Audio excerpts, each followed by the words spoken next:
Thank you very much for coming. Yeah, it's absolutely brilliant to see so many of you here at 11 a.m. in the exam period. Just for those of you who haven't come to one of our events before, the format will loosely be so about 25 minutes of questions from myself. Then I want to give plenty of time open to the floor. Just think about some questions to ask, and I'm sure we'll get to them. Okay, so today we are joined by Team Principal and CEO of Red Bull Racing, Christian Horner. Christian began his motorsport career behind the wheel, working his way up to Formula 3000 before swapping the cockpit for a different driving seat as the boss of his own team. Horner led Red Bull to its first drivers and constructors double in 2010, taking another 3 consecutive title doubles from 2011 to 2013. Though the team continued winning races, the arrival of the hybrid era in Formula 1 in 2014 marks the end of the first period of the Red Bull's period of dominance. However, Christian once again led the team back to the championship glory in 2021, with Max Verstappen winning his first driver's crown and the team's 9th title. He now stands as Formula One's longest-serving team principal. So, Christian, thank you very much for coming. Thank you very much. I'd just like to start with how you got into being a team principal. So, you were a driver, and then you had your own team, and then you went to Red Bull. So could you explain that process? Yeah, well, first of all, good morning, everybody. It's a pleasure to be here. I started life as a driver, as an aspiring young driver. I raced in go-karts and then graduated to Formula Racing through Formula Renault, Formula 3, and what is now Formula 2. And whilst I was okay behind the wheel, I had my limitations. And so having got to the category just below Formula 1, it was all about raising sponsorship to fund a seat. And I managed to raise enough funding, but not to go to a top team. So I thought, well, rather than go to a poor team, I may as well set up a team myself and drive for the team. And then at least I've got a car and a set of overalls at the end of the year. And so that's what I did. And that was, way back in 1997, 1998. But I was racing against some great drivers like Juan Pablo Montoya and Nick Heidfeld and other drivers that went on to Formula One at the time as well, and drivers that won Le Mans like Tom Christensen and so on. And it was clear that my abilities were a little lacking in comparison to theirs. But having got that far, what I'd enjoyed was working, in a team unit. And so when the decision came at the age of, I think I was 25 at the time, it was quite clear for me to say, okay, I've given it a good go as a driver. Got to step out of the cockpit now. I'd made an agreement with my parents to take a year out between school and university, and I didn't want to go to university. So I was determined to make something of that team and apply the lessons of having driven for different types of team during my career, to apply those to running a team, how I would have liked to drive for a team. And that went okay. I won a few championships, and then Red Bull came to me and said, we're setting up, or we're going to buy what was the Jaguar team, and we'd like you to come and run it. So at 31 years of age, it was a fairly straightforward decision. Has a lot changed in that period from when you started as team principal to where you are now in the sport? Yeah, it's changed a lot. I mean, I came in as the youngest. I'm still actually the youngest, but something I'm still quite happy with. When I came into the sport, there were the titans, of the sport. Bernie Ecclestone was running it with Max Mosley, and that was a complete double act between the two of them. And then you got sort of the grandees of Ron Dennis and Jean Todt running Ferrari, and Flavio Briatore running what was the Renault team, and Eddie Jordan there. And I remember the very first meeting I went to, and it was at Heathrow Airport. They used to have it in the Concorde Suite at the Hilton Hotel there. And nobody agreed on absolutely anything. There was complete chaos about the calendar. Even almost the day of the week it was under debate. And at the end of the meeting, everybody congratulated themselves on what a good meeting it was and how much progress had been made. And I thought, well, actually, absolutely nothing has been achieved. And what was clear from the very beginning was that, those guys, whether it was a Ron Dennis or a Flavio Briatore or a Frank Williams, They were just fiercely competitive for their own teams, but also had the interest of the sport at heart as well as entrepreneurial businessmen that needed Formula One to succeed, as well as their own interests. And that's probably the biggest difference between then and now, whereas there's a lot more self-interest than perhaps thinking sometimes about the bigger picture. Okay. For you personally, does your approach to the team change when there's kind of this phrase which is thrown around? So, going from hunter to hunted. And it seems there must be a difference in tone and in how you manage the team when you're trying to get to as you were successful last year, and then staying at the top. Is there a change in emphasis between the two as the team boss? Well, in some respects, it's easier to be the hunter because you've got nothing to lose and you're throwing everything at it than being the actual hunted. And I think that when we went through the winning period of 2010 onwards with Sebastian Vettel, it almost became the fear of failure that drove you forward. And people get used to winning. If we didn't go to a race and come back with a major trophy, there was surprise at that. And so then suddenly there was a big regulation change into 2014 where the engines changed significantly from a V8 to a V6 turbo, and suddenly we weren't winning anymore, and that was a massive mindset reset because suddenly we were going to races and we didn't have a chance. And then to keep everybody focused on, remember what that felt like when we were winning. That's what we want to get back to, and getting everybody to remain focused on that's what we're striving for, that's what we're here for. And there were elements that were beyond our control, like, for example, the engine that we had wouldn't allow us to compete on a competitive basis, but we had to grab the opportunities that were presented to us, whether it was a wet or dry race or a Monaco race or a specific type of Grand Prix. And then it was a matter of getting the ingredients in place for, specifically to get the right engine, so that when we got the ingredients, we got the driver, we got the team, we got the engine partner, and then there was, right, okay, this is our chance, this is our opportunity to take on, Mercedes, which is obviously what we did, last year, and obviously it went all the way to the final race. But it was an interesting period of going from being serial winners to suddenly occasional winners to getting ourselves back into that challenger position. How did that feel in that last race of Abu Dhabi? Well, it felt pretty stressful. For most of the race, I was thinking, Mercedes had the upper hand. We'd qualified on pole, but Lewis was, he was pulling it away. He had the race under control. Strategically, they did a couple of things that they didn't cover us.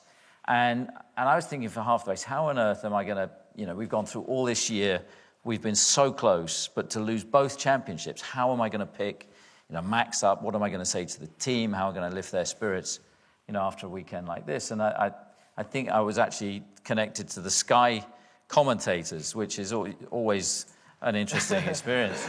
And they asked me, how it was looking. And I said, well, I think, we're going to need something from the racing gods, to turn this around. And then Nicholas Latifi turned up. So I didn't realize I had a direct line. So I'm going to make sure I use that again. And then suddenly, everything changed because, we'd used Sergio Perez earlier in the race to make sure to try and back Lewis up, to give Max a chance. And what that did was prevent Lewis from having a free pit stop.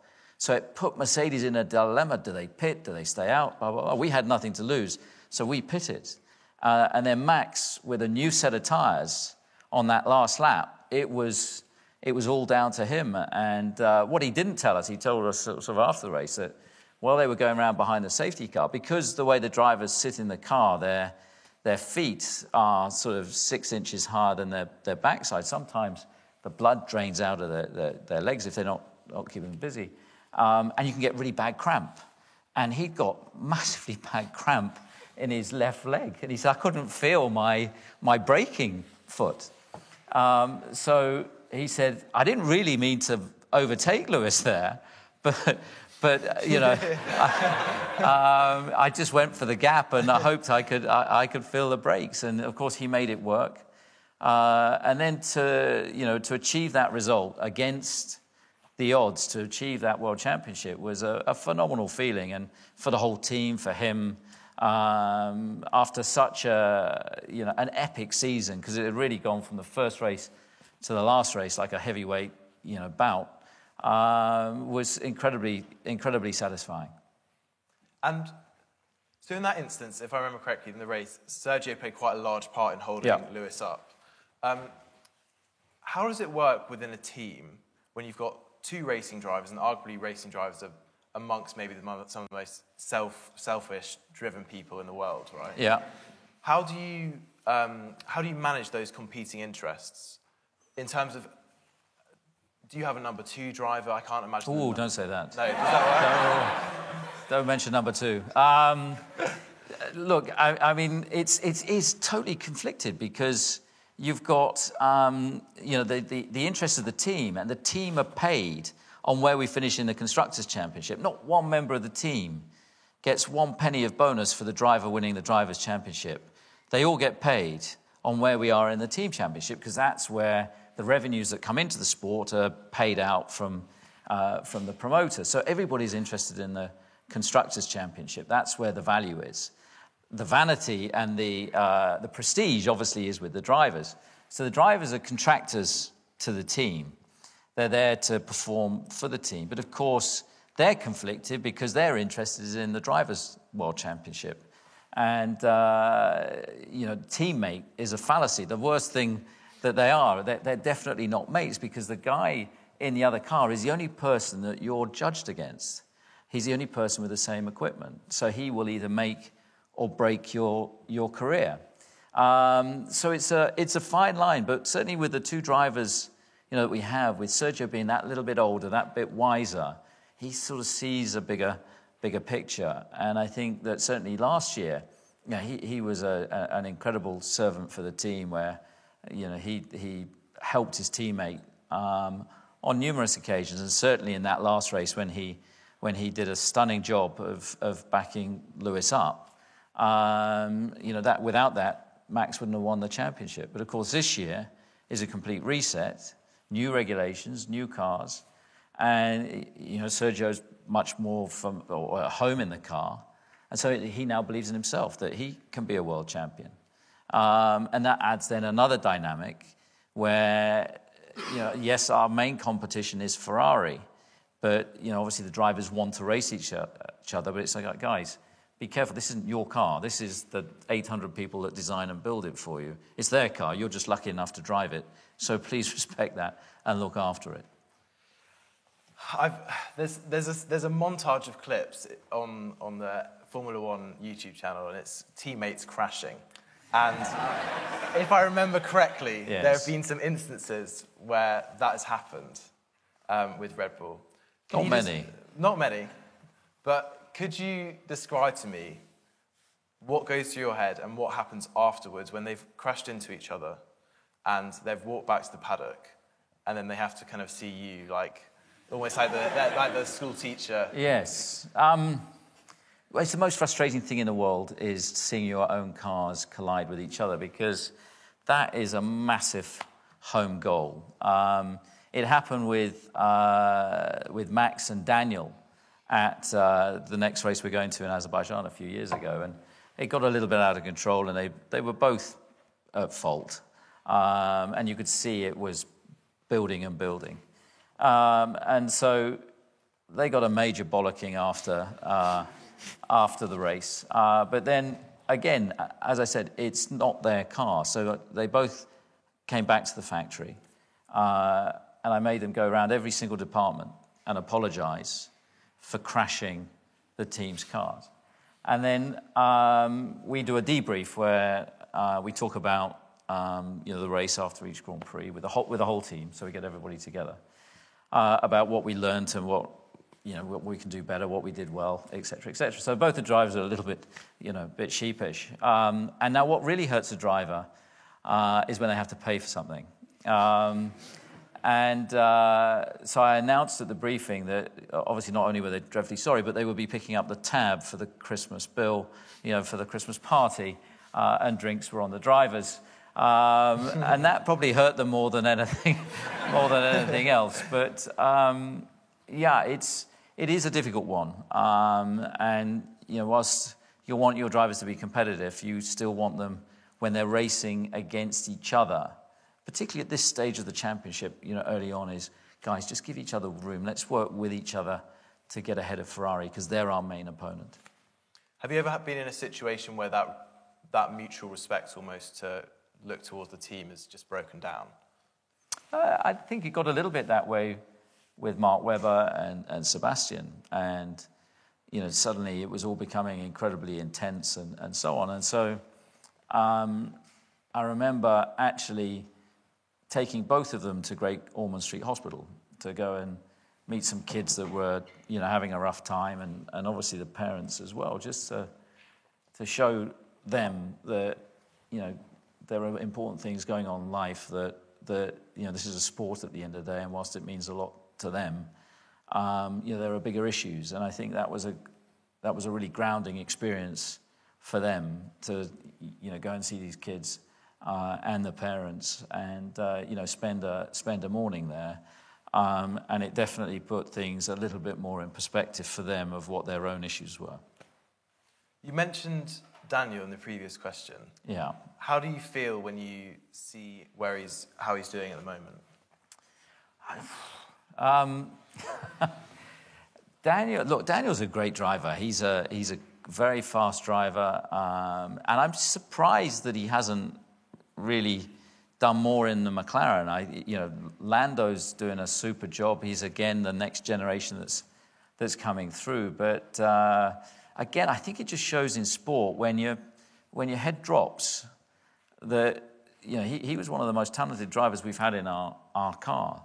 But again, confidence is such a key factor, and you can see he's just lost his confidence. It looks like he's almost lost his love for the sport a bit, and I think he just needs to refine that. He needs to discover that again, because he's a better driver than he's showing he is at the moment. Okay.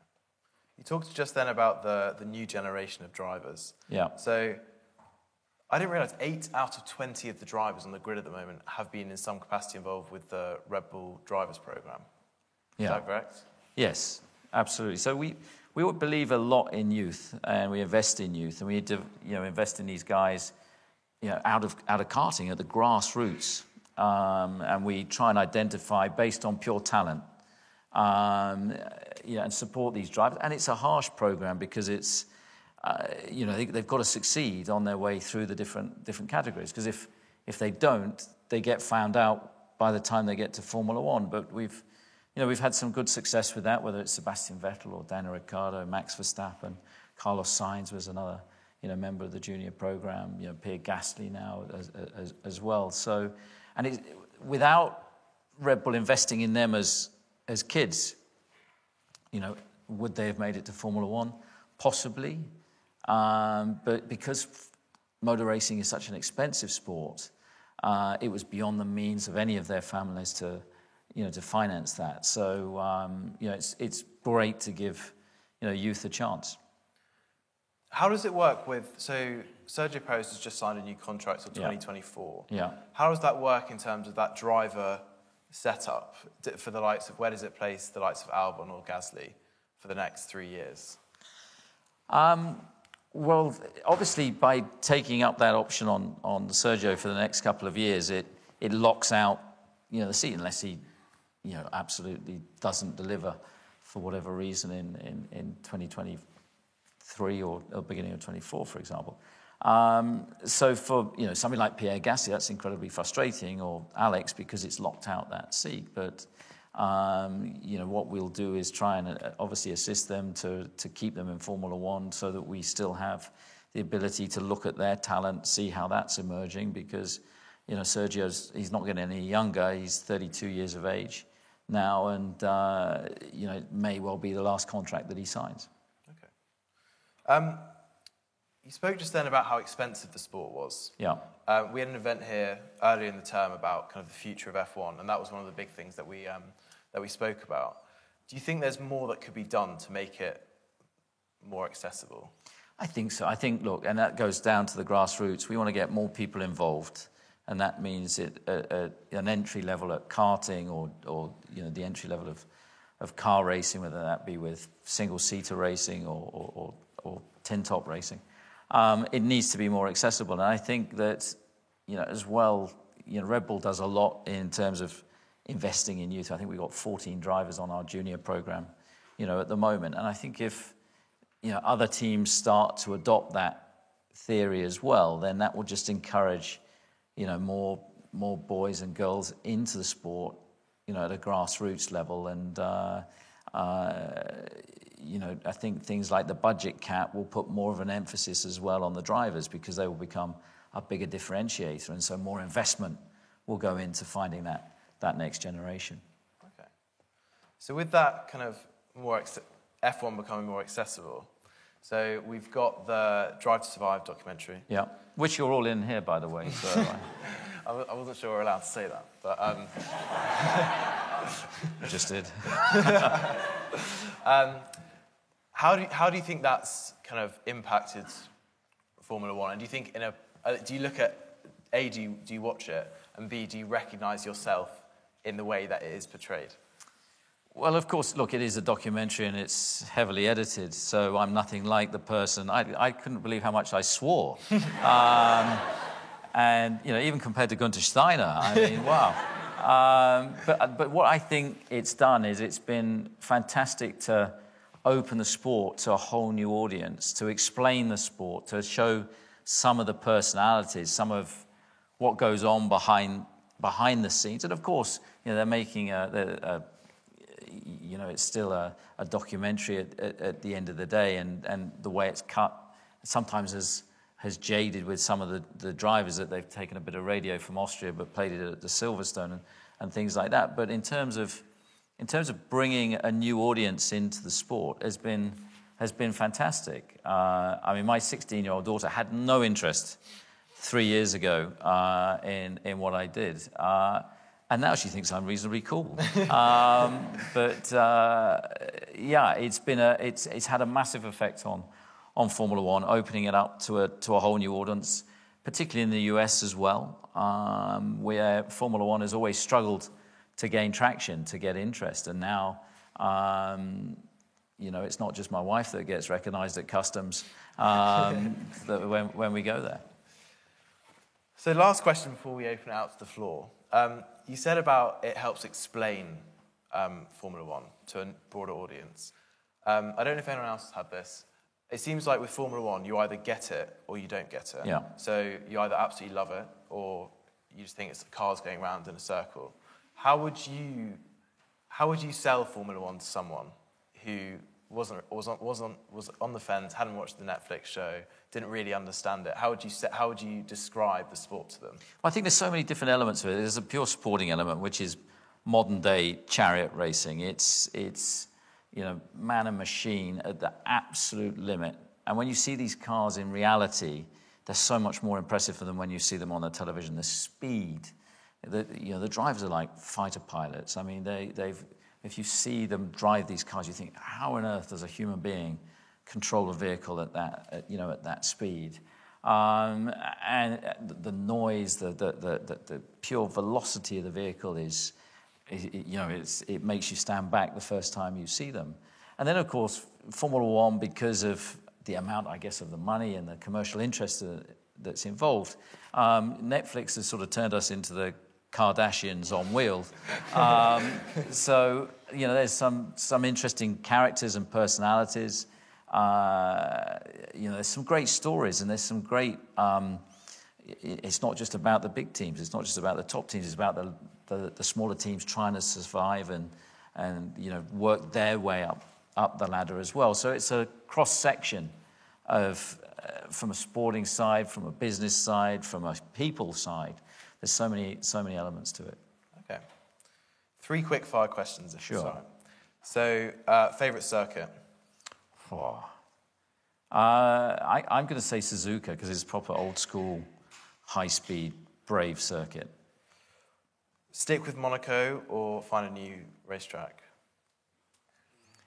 I would. I think if you tweaked a few of the corners at Monaco, if we made just a little bit more space, for example, when they come out of the tunnel, when they go into turn one, if we change the trajectory of some of those corners and widen them just to create at least one overtaking opportunity, because, I mean, you can drive around 5 seconds off the pace there now, and the cars are so big that if you drive in the middle of the road like Fernando Alonso, you can hold whoever you like up for as long as you like. Best win of all time for you, for Red Bull? Best win, probably because it was completely against the odds, was Sebastian winning the last race in Abu Dhabi, because he hadn't led the championship at all that year in 2010. And Fernando Alonso was the favourite to win that championship, that race.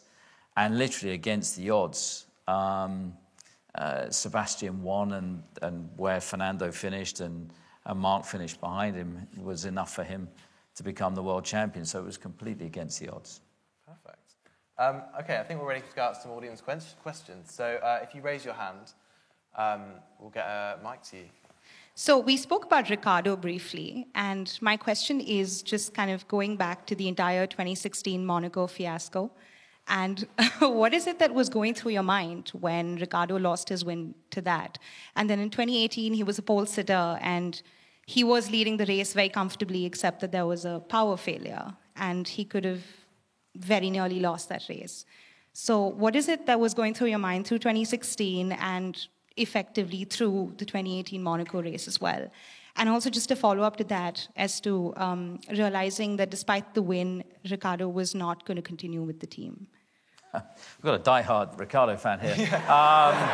So for those of you who don't remember 2016, is Monaco, the race that you're talking about, is the race that was a wet-dry race, and he came in for changed tyres, and the tyres weren't ready. And he's sitting there on the jacks, and the tyres were at the back of the garage, and it cost him a victory that week, that race, to Lewis Hamilton. And that was a communication error between...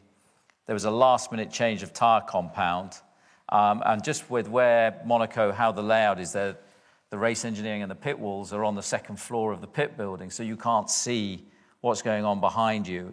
Whereas usually you can look over your shoulder and see that the tyres are ready, or if there's no panic in the garage. And there'd been confusion with that late call. So that was just gutting, to lose a certain victory in Monaco, big race, and it was like, Jesus. And so immensely frustrating. Daniel just went home that night. He didn't talk to anybody. He didn't talk to anybody for about 3 days after the race. He was so disappointed. But then we came back in 2018. We had a phenomenal car that year. And he got the pole position, was leading the race, had everything under control. And then he lost the electrical power within the engine, which is about 30% of the power of the engine. I think, oh God, it's another retirement. Monaco strikes again for Daniel. But we kept the car running, and he was able to adapt his driving style to compensate for the massive lack of power. So he just focused on being really quick in the last corner into the tunnel, so that he'd have a big enough gap to Sebastian, who was chasing him in the Ferrari, so he couldn't get close enough. And he held off just enormous pressure, lap after lap, with a car that was massively down on power, and managed to win the race. So it was an enormous victory, for him, and redemption, for him. So he ended up jumping in a swimming pool, which has become a bit of a tradition there. So yeah, and at that point, I thought he was going to stay with us. I thought, yeah, he's won Monaco, he's definitely going to sign another contract. But I think he could feel that Max just getting stronger and stronger and stronger. And he thought, I'm going to end up in the shadow here. And Renault offered him a a big contract to move to them. I thought he was winding me up when he said, I'm going to go to Renault. I mean, Mercedes, I'd understand. Ferrari, I'd understand. Renault, they just caused you all these problems with the engine. But that was his choice. He wanted to, he wanted to try something different. So I wonder if he still thinks that now. Christian, thank you for coming. You spoke at the start about how your racing experience influenced you becoming a team principal. My question to you is, do you think you need racing experience to be a good team principal, or is that just an added benefit? I think it's an added benefit. I mean, what I do,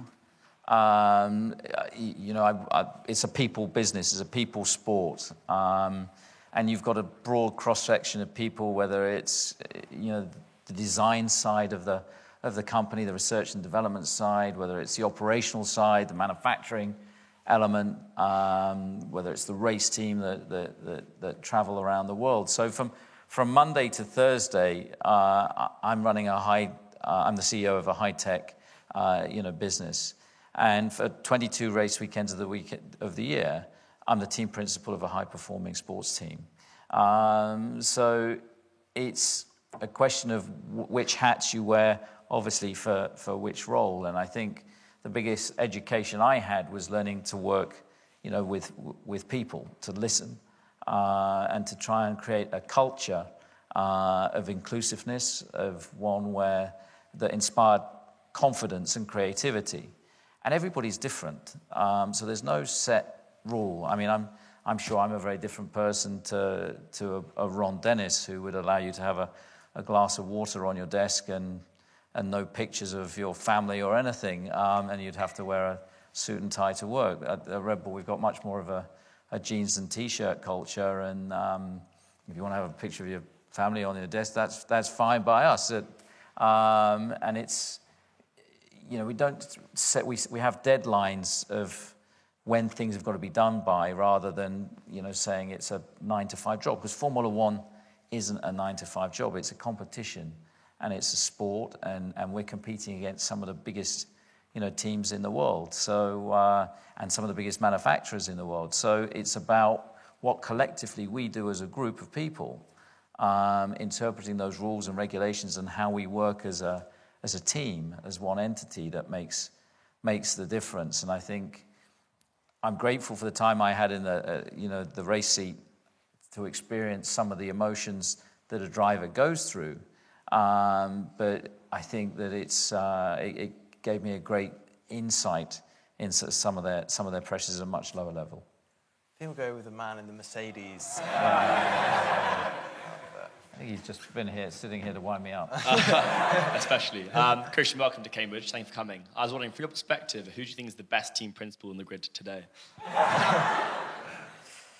Very good question. I think, look, the team principals and the jobs they do are very different. Some people are just purely a team principal. Some are team principal and CEO. I'm probably a bit more of an old school type, where I'm actually running the business and I sit on the pit wall and are actively involved in the strategy and the running of the team during the course of a weekend, unlike Toto Wolff, who sits next to the press guy.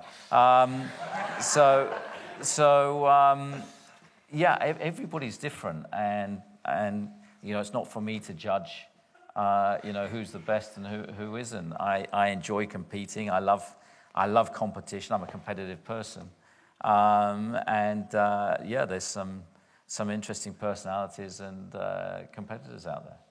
You mentioned obviously you've got two drivers in the team being judged against each other.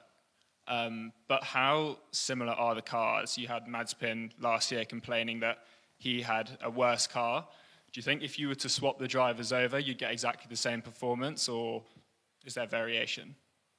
There's always a subtle degree of variation, because there's 6,500 components in a car, so there's always going to be a very, very slight difference. But the way we manufacture the cars to incredible tolerances, so we'd like to think that they are as close as you can physically get. So yes, if you switched our drivers over, and we often do that, the chassis move around from driver to driver, the outcome would be identical. Now, different drivers have different driving styles.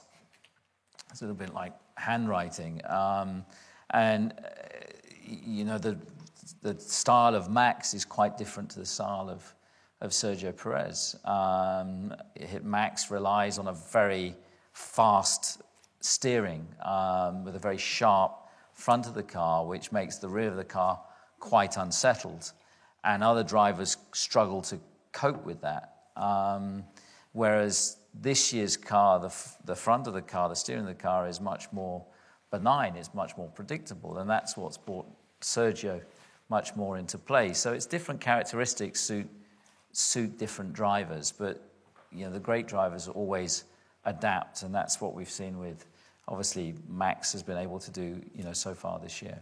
Thank you, Christian, for sharing your perspective today. And since Drive to Survive is in the room, thank you for the documentary. It opened me up to the sport, and can't stop talking about it. So last week, we heard from a team principal comments made towards a driver not meeting expectations. Yeah. And given how mental the sport is, from your perspective as a team principal, how do you balance supporting your driver and being honest about your expectations and your satisfaction of them in their performance towards the team?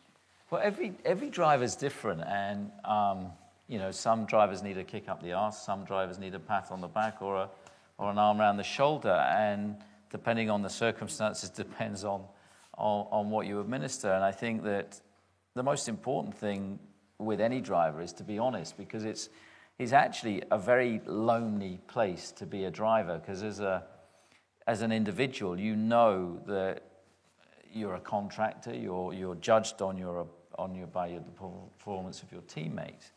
And if you're feeling as if the team's not behind you, then you start to doubt yourself. And again, in any sport, once that self-doubt creeps in, it only ends up in a downward spiral. So I think it's important, you know, to be honest with your drivers, but to be you try and do as much of that as possible behind closed doors. Now, unfortunately, the world we live in, everything is documented or broadcast on digital media. Even Sergio Perez's celebration of his Monaco victory. You know, everything is documented these days, and you know, that adds the pressure and the scrutiny that ends up on the drivers. But I think it's important to, you know, honesty is the most important factor. Hi, thanks for coming. I think in 2016 you made the decision to switch Daniil Kvyat out for Max Verstappen. Firstly, how hard is it to come to a decision like that? And how much do you think that decision influenced Verstappen's championship win last year? It's always tricky. Now Red Bull's in a slightly different position to other teams, because they actually have the ownership of two teams. So we have the ability of, if you like, moving the drivers around between the two teams that perhaps isn't available to others. So there was a couple of scenarios that were going on at that time where Daniil was struggling to get to grips with the car, and more pressure was coming on his shoulders. And there was also a break clause in Verstappen's contract that was looming, and we knew that Mercedes were being very active in their courtship, you know, of him. So it was a question of, okay, it's a tough decision on Daniil, but to secure the long-term services of Max, we needed to facilitate a change. And by having the two teams to be able to accommodate that, we were able to keep Daniil in Formula One, continue to try and, you know, develop his career, whilst also making sure that we secured Max for the long term. And I think that has obviously paid off with the victories and the championship that he delivered last year. I had a question. So as a team, Red Bull has had some really great successes, but it's also gone through a few patches where maybe the pace wasn't there, or just the team didn't perform as it was. How do you make sure that during those times that the team, not just the drivers and the engineers, but also the wider set of stakeholders, stay motivated to keep believing in the team? Yeah, it's a tough one, because you're having to manage upwards as well as downwards, and the shareholders are always impatient for success. But I have to say, Red Bull have been tremendously supportive, and one of the biggest things that we have in our team is continuity and stability. So the management within the team has been, for example, I've been there for, this is my 18th season. Adrian Newey, one season behind me, and many of the senior managers of the team have been there for a significant period of time. And it's a question of always looking inwardly as well to say, okay, where can we be better? Where can I be better as a team principal? Where can we improve the design philosophy of the car? Where can we improve operationally our pit stops, our strategy, our development curve, our reliability? So you learn more out of the races that you lose than the ones that you win, but you're always learning. And you can never afford to be complacent. So it's a matter of constantly striving, say, where can we improve? Where can we be better? How can we sharpen our processes, our approach? Because you're always learning. Every single race, you're learning something. Thank you. So a few weeks back, we had a talk on the W Series, and there are very few women in Formula One and no female drivers at all. Do you think that's going to change in the next few years? Yes, I do. I think that one of the things that Drive to Survive has done as well is interest in new fan base and interest in the sport. And I think there are we see it, more and more girls getting involved in the sport, both from an engineering perspective, for operational perspective, and obviously with Formula W, is now providing a category, especially for girls to race. And I personally think that's a great thing. And I think we just need to see more girls coming in at the grassroots of the sport through karting. And so there's a bigger pool of talent that will come through. And, the quality of the driving is getting stronger with it every season as it continues. It's still very new, in the sport. It's only, I think, in its second or third season. But it's great to see how that's developing, and certainly something we're keen to support. Thanks for coming, Christian. I think in the minds of a lot of fans, your win last year was somewhat tarnished by the events in Abu Dhabi. Do you hold the same view, and do you wish that it could have happened in a different circumstance? And sort of, have you any thoughts on sort of what's happened to Michael Massey since that event? Yeah, I mean, obviously a lot has been made out of Abu Dhabi, and it was a shame that actually Max's achievements during the course of last year were, if anyway, diluted by what happened in Abu Dhabi. But the situation of what, as it panned out, we reacted to what was going on around us. Mercedes could have done the same. They chose not to.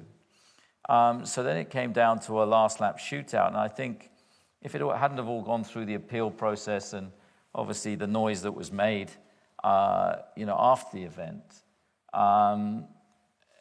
it would have been much less of an issue. If it had happened the other way around, sometimes I ask myself, how would that have been broadcast? If Lewis Hamilton had won it on the last lap, would he have been the hero rather than the villain? But the reality is a championship is won over a season, not over a single lap, not over a single race. And I think the way that Max drove last year, sometimes in not the best car, but some of the performances that he put in last year, he deserved that championship 100%. And I think that, these things occasionally happen. Sometimes there's close calls in sport. And I think for me, I was very disappointed in the way that the FIA dealt with Michael, because he was in that race control doing the best that he could with the pressure that he had, and the mantra was always very clear that he was always going to be under pressure to restart that race.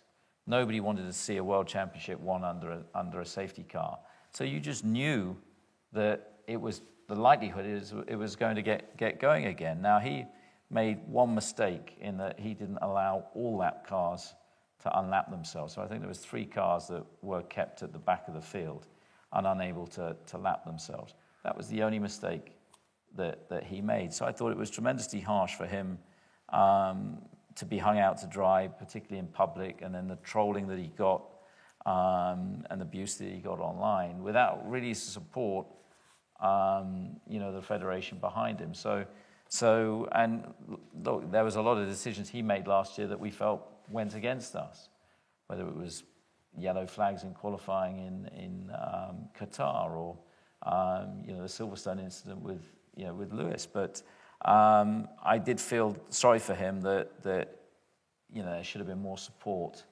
after that championship because he was in an incredibly difficult position. Hello, Christian. Thank you for coming. How do you compare Max Verstappen as a driver to Sebastian Vettel, especially considering Vettel's achievements with Red Bull? Well, they are totally different. Sebastian is very meticulous into every element of data, every aspect of what's going on with the car, every component on the car. Often would be the last to leave the circuit. And his debriefs, it would take him half an hour just to explain the formation lap, let alone the race. Whereas Max is much more simplistic. He's just this very raw talent that is hugely he's the hungriest driver I've ever come across, and he just wants to win. And he'll give you very straightforward feedback, very straightforward to his race engineer. He's like an old married couple at times. But every lap he's going to give you 110%. And he demands the same from the team. So they're very different personalities, they're very different characters. But I would say that the one thing they do have in common is their ambition. If it's not too much of a probing question, what impact has working in Formula One had on your personal life? So I presume you're away 40 plus weeks of the year. How does that impact family life and personal life? How do you get that balance between making sure you're friendly with colleagues, but also that they remain your colleagues? Yeah, it's a very demanding business, and 22 races a year. It's a lot of time away from home. But I love what I do. I'm fortunate to be paid for what I do. It's a passion, that I have. And I think the most important thing, I've got a young family as well, is that when you're present, to be present, and it makes the time that you have as a family even more special, which sometimes can be taken for granted. So, it's the little things that matter, whether it's taking my 5-year-old to school in the morning in the days that I'm about, or playing with My Little Pony with my 8-year-old daughter, or trying to give any advice I can to my 16-year-old that's going through GCSEs as we speak. So it's important. I think family keeps you grounded as well. Formula One is a very false world in many respects. And it's not quite as glamorous as it seems with all the traveling and hotels and time away from home. It's a little bit like being in a circus. So it's family that very much keeps you grounded. Hi, thanks for coming. So up till now, Red Bull's always had an engine partner and got the engines from outside the team. But coming into this year, you're doing it in-house with Red Bull Racing Powertrain. How has that transition been, and what challenges and opportunities have you found it's brought?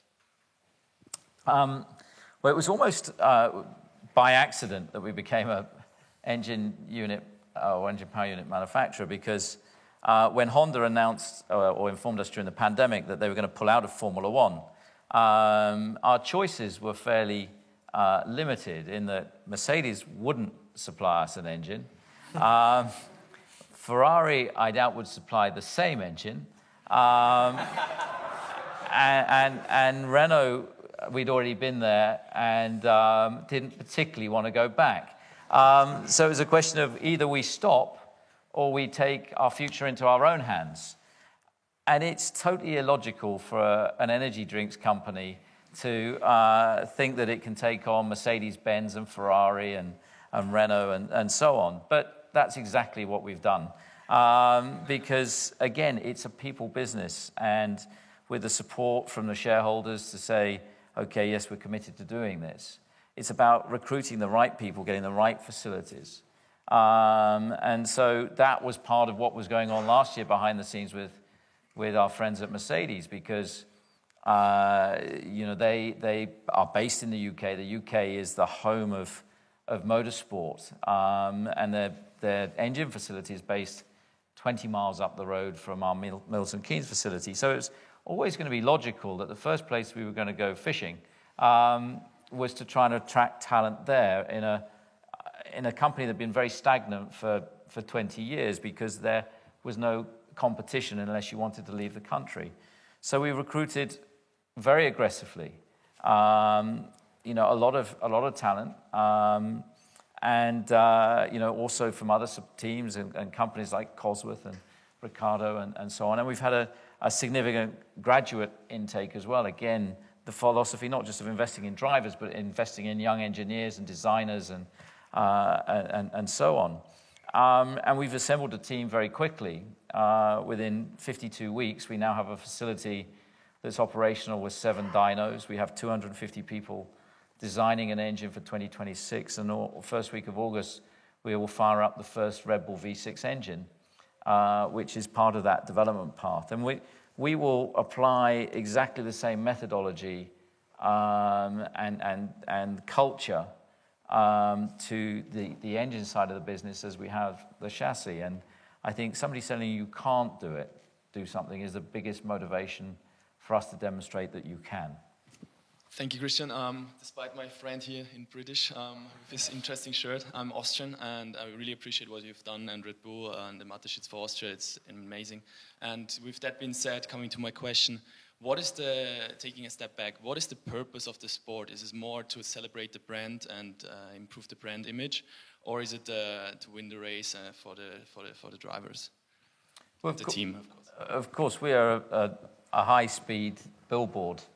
And Formula One as a global reach, racing in the 22 different venues around the globe. Formula One is the most watched sport outside of the Olympic Games and the Football World Cup. And of course, Formula One happens every year, not every 4 years. So as a global platform to advertise a brand, it's second to none. Now, the best way to advertise your brand is to be competitive. And therefore, that's what drives Red Bull's investment in the sport is its desire to compete, its desire to do what others believe is impossible, and to demonstrate that it is possible to take on OEMs and giants of the sport, with the right philosophy, with the right approach, with the right people, with the right tools, with the right drivers. That winning is possible, and I think that when you're that invested in it, it's not then just about a sticker on the car. It's about the culture that it represents as well. Hi, Christian. I just wanted to ask about how you felt about Liberty Media's new expansionist plan for Formula One, and if you could impress on the powers that be at Liberty about one thing that you think Formula One should push for in the future, what that would be. Yeah, I mean, Liberty bought the sport about 4 or 5 years ago now, and they've changed it hugely. Bernie Ecclestone, that used to run the sport, was very restrictive in certain things. He didn't understand digital media because they weren't paying him. He always viewed it, look, we're selling steak at a premium price, not cheeseburgers to the masses. Whereas Liberty Media have very much gone the cheeseburger route. And I think they have opened the sport to the whole, social media platforms. And that's had a huge engagement in bringing a new fan base, into the sport. They've obviously, they're pushing the promotion of the sport. They've invited, things like the Netflix series and so on that have really, again, taking the sport to another level. They're pushing the promoters to put on better events, to give a better experience to the fans that are coming to these races. And so, all of the races are now oversubscribed. So it's had an enormously positive impact in terms of the event, the show, the philosophy, in terms of bringing in a budget cap to stop excessive spending to create a more balanced playing field. I think all of those things have driven up value. Now, what we mustn't forget is the heritage of the sport as well, that, it's got a glorious more than 70 years of heritage, and it's staying true to its DNA. So whilst we're playing around with sprint races and things like that, we just need to be a little bit careful that we don't go too far. and forget its heritage. So then when a question comes up like about Monaco is like Wimbledon is to tennis, but that doesn't mean that Monaco can't evolve. Wimbledon's got a roof now and they play when it rains. Monaco needs to do the same and generate some overtaking, opportunities, for example. So I think it's going forward, it's about finding that balance. And I think if there was anything that I would ask Liberty to do more of or differently, that's a tricky one, because I believe they are doing a good job in many areas. I think that they should just give Mercedes more penalties. But other than that, I'm fine with what they're doing. Christian, thank you so much for coming. It's been amazing to have you here, and best of luck with the rest of the season. On behalf of everyone, thank you so much for coming. Thank you very much. Thank you.